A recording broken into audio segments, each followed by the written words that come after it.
আল্লাহ রাব্বুল আলামিন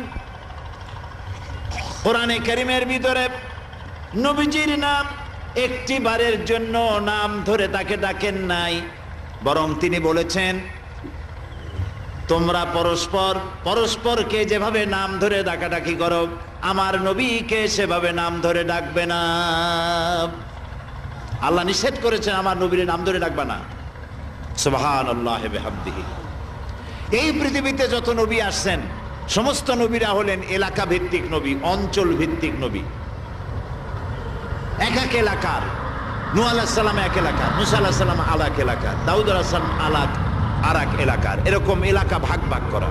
কিন্তু মুহাম্মদ সাল্লাল্লাহু আলাইহি ওয়াসাল্লামকে আল্লাহ রাব্বুল আলামিন কোন এলাকার জন্য নবী বানাননি।